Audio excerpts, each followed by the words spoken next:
3. Assalamualaikum warahmatullahi wabarakatuh. Waalaikumsalam warahmatullahi wabarakatuh. Kami dari kelompok 3 dengan saya Alfamah Muda Adawiyah absen 1 dan rekan saya Linda Asia absen 20. Saya Natasha Paradina absen 24. Saya Katika Febriana absen 18. kami akan menjelaskan mengenai hal-hal yang dilakukan sebelum menikah dan memperagakan tata cara pernikahan. Yang pertama ada hal-hal yang dilakukan sebelum adanya pernikahan, yaitu 1. Ta'aruf. Menurut istilah, ta'aruf sendiri berasal dari bahasa Arab yata'arafu yang berarti saling mengenal. Sedangkan menurut Kamus Besar Bahasa Indonesia, ta'aruf berasal dari bahasa Arab yaitu yata'arafu yang berarti saling mengenal. Istilah ta'aruf ada dalam Quran surat Al-Hujurat ayat 13 yang berbunyi Bismillahirrahmanirrahim. Ya ayyuhan nasu inna khalaqnakum min dzakarin wa unsa wa ja'alnakum syu'uban wa qabaila lita'arafu. Inna akramakum 'indallahi atqakum. Innallaha 'alimun khabir. Artinya, wahai manusia, sesungguhnya kami telah menciptakan kamu dari seorang laki-laki dan seorang perempuan, dan kami jadikan kamu berbahasa bangsa dan bersuku-suku agar kamu saling mengenal. Tujuan dari adanya ta'aruf sendiri yaitu agar calon istri dan calon suami bisa saling mengenal dan mendapatkan data valid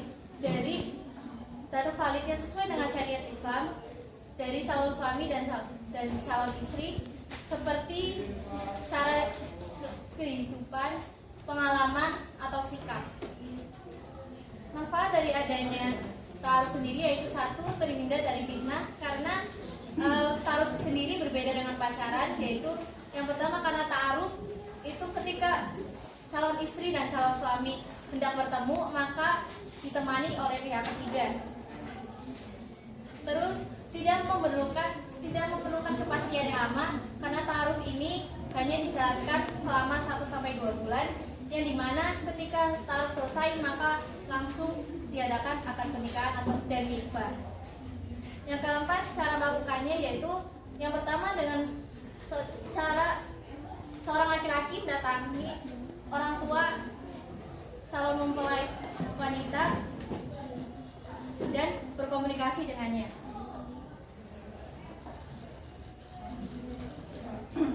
Kemudian ada khitbah. Jadi khitbah adalah salah satu proses atau jembatan menuju pelaminan yang dianjurkan oleh Islam.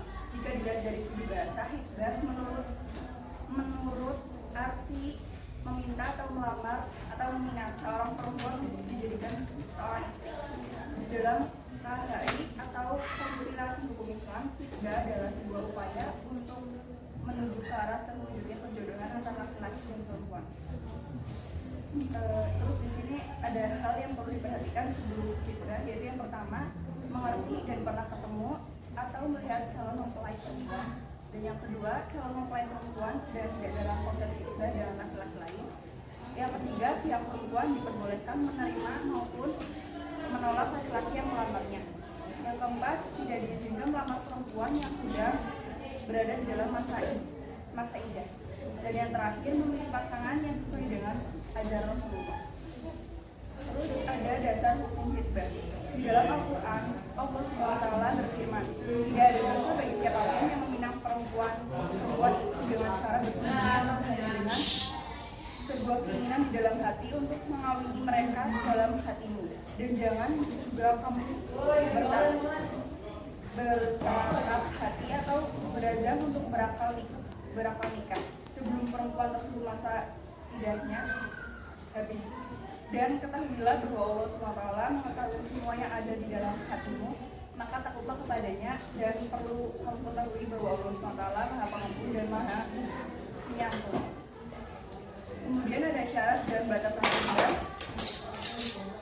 Melakukan khitbah yang mengikat seorang perempuan sebelum memutuskan menikah hukumnya mubah atau diperbolehkan. Secara syarat dan ketentuan khitbah bisa terpenuhi sesuai syariat Islam. Khitbah diizinkan di dalam Islam karena bertujuan untuk mengetahui kerelaan dari pihak perempuan yang akan ditunang, sekaligus sebagai proses janji bahwa pihak laki-laki serius akan mempersetujukan perempuan tersebut sebagai istri. Tata cara hitbah yang pertama yaitu mengetahui dan melihat calon istri. Yang kedua, calon tidak dalam proses dilamar orang lain. Dan yang terakhir, perempuan berhak menolak dan menerima. Selanjutnya yaitu ada mahar atau mas kawin. Mahar atau mas kawin merupakan pemberian dari mempelai pria kepada mempelai wanita ketika hendak menikah. Dalam Al-Quran terdapat dalil tentang mahar, yaitu terdapat pada surat An-Nisa ayat 4 yang artinya berikanlah mahar atau mas kawin kepada wanita yang kau nikahi sebagai pemberian dengan penuh kerelaan. Mahar setelah adanya akad nikah adalah hak milik istri sepenuhnya. Mahar menjadi bukti kesungguhan seorang pria meminang seorang wanita serta akan berbuat baik kepadanya. Jadi, mahar menjadi kewajiban utama yang harus dipenuhi pria kepada wanita. Oleh karena itu, tak bisa disebut oleh dia atau seserahan. Mahar tidak boleh diberikan dalam bentuk sembarangan dan harus didapatkan dengan cara yang halal. Contoh pemberian mahar yaitu ada 1. Uang. Para ulama memberikan tata aturan pemberian mahar dalam bentuk uang, yaitu tidak boleh kurang dari 10 dirham dan tidak lebih dari 500 dirham. 1 dirham yaitu 185.000 rupiah. Jadi 10 dirham bernilai 1.850.000 rupiah. Anjuran maksimalnya adalah 500 dirham sebab setara dengan pemberian Nabi Muhammad kepada Sayyidina Aisyah ketika akan menikah. Yang kedua yaitu ada emas atau perhiasan. Calon suami boleh memberikan emas kepada calon istrinya. Beberapa pendapat menyatakan emas yang harus diberikan sebanyak 1 dirham atau setara dengan emas 0,4 gram. Jadi 500 dirham sama dengan emas seberat 200 gram. Adapun emas yang digunakan adalah emas 24 karat yang terbaik. Selanjutnya yaitu ketiga, seperangkat alat sholat. Mahar ini sudah digunakan sejak zaman dahulu hingga saat ini. Biasanya dibarengi dengan uang atau emas. Selanjutnya yaitu ada jasa pengajar Al-Quran. Selain berbentuk barang, mahar juga dapat berupa jasa. Salah satunya yaitu adalah jasa pengajar Al-Quran, ataupun bisa dapat berupa hafalan surat Al-Quran.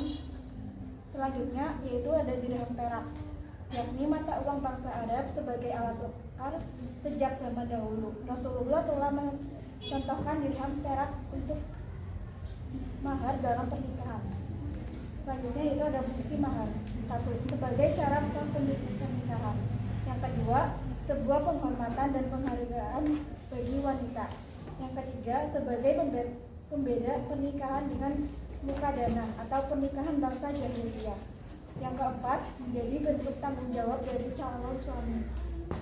Yang kelima, sebagai tanda kesungguhan seorang laki-laki untuk menikah. Yang keenam, yaitu sebagai bentuk persetujuan untuk hidup bersama. Adapun rukun dan syarat pernikahan, yang pertama, saya akan menjelaskan rukun pernikahan dalam Islam. Terdapat 5 rukun nikah yang wajib dipenuhi oleh calon mempelai muslim yang ingin melangsungkan pernikahan. Kelima rukun nikah tersebut antara lain: pertama, terdapat calon mempelai pria dan mempelai perempuan yang tidak terhalang secara syar'i. Penghalang di sini adalah kedua mempelai tidak ada masih ada hubungan mahram. Yang kedua, terdapat wali dari calon mempelai perempuan. Tanpa wali pernikahan tidak sah. Yang ketiga, terdapat 2 orang saksi laki-laki yang menyaksikan sah tidaknya akad. Yang keempat, diucapkan hijab dari pihak calon mempelai perempuan atau yang mewakilinya. Syarat hijab menggunakan bahasa yang jelas, tidak menggunakan bahasa sindiran, diucapkan secara langsung, tidak dibatasi oleh waktu, dan tidak disyaratkan dengan sesuatu yang mengingat. Kelima, diucapkan kabul dari pengantin laki-laki atau yang mewakilinya. Syarat kabul menjawab kalimat ijab tidak berupa sindiran diucapkan oleh calon suami, tidak dikaitkan dengan waktu tertentu, tidak disyaratkan dengan sesuatu yang mengikat dan tidak disali dengan perkataan lain. Selanjutnya ada syarat pernikahan dalam Islam. Yang pertama, beragama Islam. Syarat pertama yang harus dipenuhi dalam pernikahan menurut Islam adalah calon suami maupun calon istri adalah beragama Islam disertai dengan nama dan orangnya. Tidaklah sah jika seorang muslim menikah seorang non-muslim dengan tata cara Islam atau ijab kabul. Yang kedua ada bukan mahram. Syarat kedua yang harus dipenuhi dalam pernikahan Islam adalah kedua mempelai bukanlah mahram. Hal ini menandakan tidak terdapat unsur penghalang perkawinan. Oleh karena itu, sebelum menikah perlu menelusuri nazar pasangan yang akan dinikahi. Selanjutnya yang ketiga adalah adanya wali bagi calon pengantin perempuan. Sebuah pernikahan secara Islam dikatakan sah apabila terdapat atau dihadiri oleh wali nikah bagi calon pengantin perempuan. Jika mempelai masih memiliki ayah kandung, maka dialah pihak paling utama untuk menjadi wali nikah.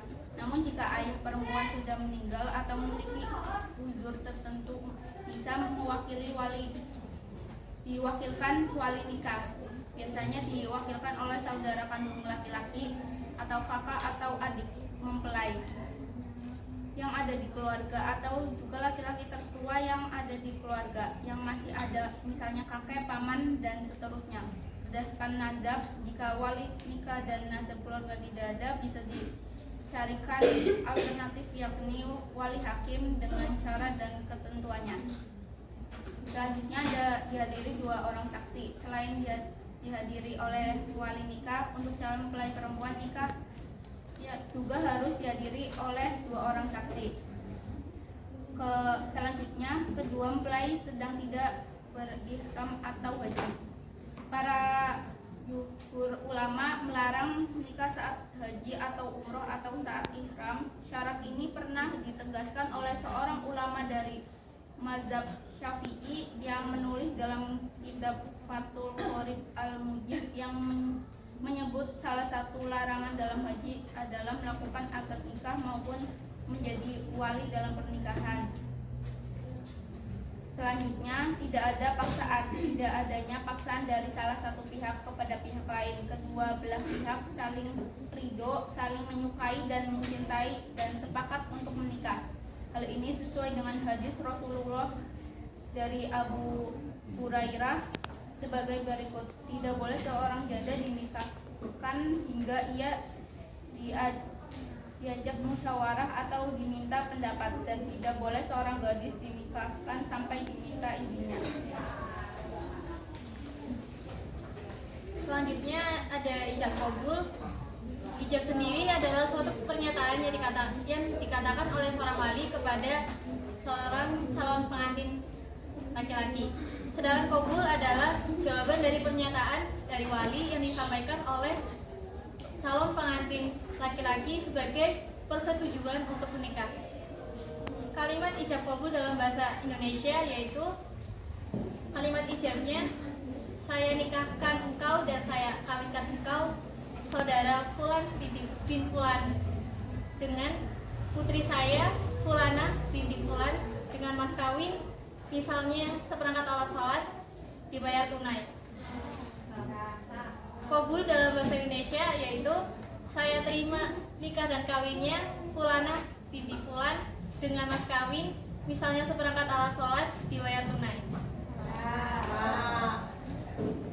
Selanjutnya ada kalimat ijab kabul dalam bahasa Arab. Yang pertama, kalimat ijabnya angkah tuka wazawaj tuka maktubataka Fulana binti Fulan malal mahir halan, yang artinya aku nikahkan dan aku kawinkan engkau dengan putriku Fulana binti Fulan dengan mahar dibayar tunai. Kalimat kabul dalam bahasa Arab yaitu qabiltu nikahaha wa tasfijaha alal mahdi malbur halan waraditubi wallahu waliyut taufiq, yang artinya saya terima nikah dan kawinnya putri. Saya terima nikah dan kawinnya dengan mahar yang telah disebutkan karena Allah dan saya rela dengan hal itu. Kemudian ada makna ijab kabul sendiri. Ijab kabul tidak semata-mata perjanjian antara calon suami kepada keluarga atau ayah si pengantin perempuan. Namun ijab kabul sendiri ini juga merupakan suatu janji kepada Allah Subhanahu wa taala, sehingga ketika ijab kabul diucapkan maka langit arsy bergetar karena besarnya janji seorang laki yang diucapkan seorang laki-laki. Kemudian kurang lebihnya bermakna saya tanggung dosa-dosa istri saya dari ibu dan ayahnya, dan saya tanggung dosa ketika ia membuka aurat dan tidak melaksanakan sholat, dan saya menanggung dosa anak-anak saya setelah nanti, dan saya siap untuk ketika saya menjadi, dan apabila saya menjadi suami fasik yang ingkar, maka saya siap untuk masuk neraka, dan saya siap malaikat menyiksaku hingga tubuhku hancur. Hadis riwayat Muslim. Dalam ijab kabul sendiri tidak boleh ada salaan ketika ijab kabul. Ketika kalimat ijab selesai diucapkan oleh wali, maka harus langsung dijawab oleh calon mempelai pria.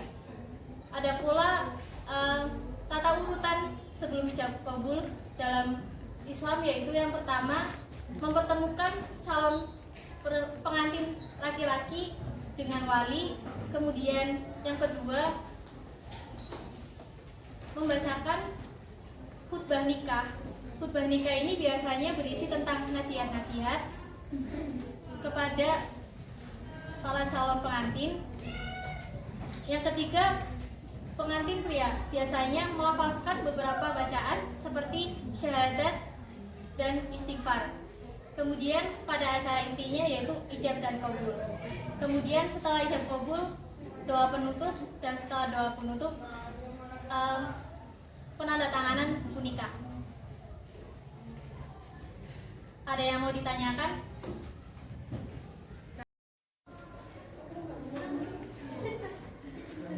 Ada yang mau ditanyakan?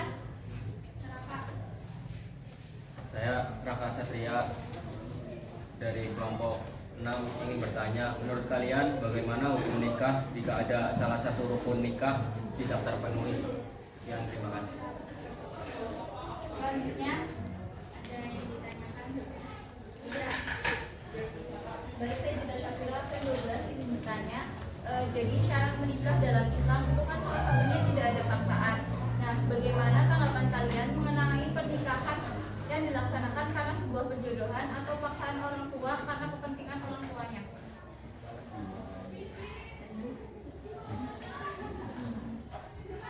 Ada yang mau ditanyakan lagi? Nafisa? Saya Nasa dari Raputri, nomor absen 23, mewakili dari kelompok 6 izin bertanya. Ketika ada seorang laki-laki meminang seorang perempuan dan hendak untuk menikah, menuju pernikahannya salah satu dari mereka ada yang berselingkuh. Bagaimana hukum di dunia maupun di akhirat bagi orang yang berselingkuh? Terima kasih. Selanjutnya ada yang ditanyakan? Molly. Kenapa nama saya Dirubailah dari kelompok 7 izin bertanya, apakah boleh jika menikah tanpa memberikan mas kawin? Selanjutnya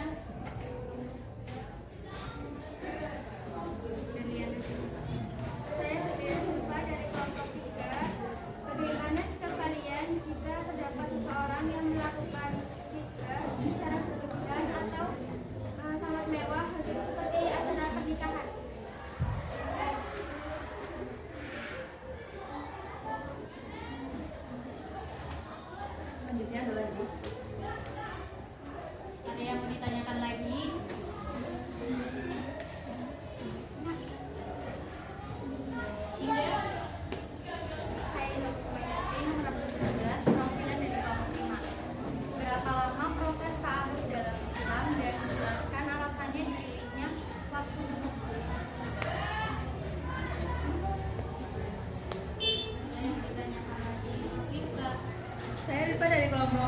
Bagaimana jika perempuannya sudah dilamar tapi ada yang melamar lagi dan ia lebih memilih lamaran yang terakhir?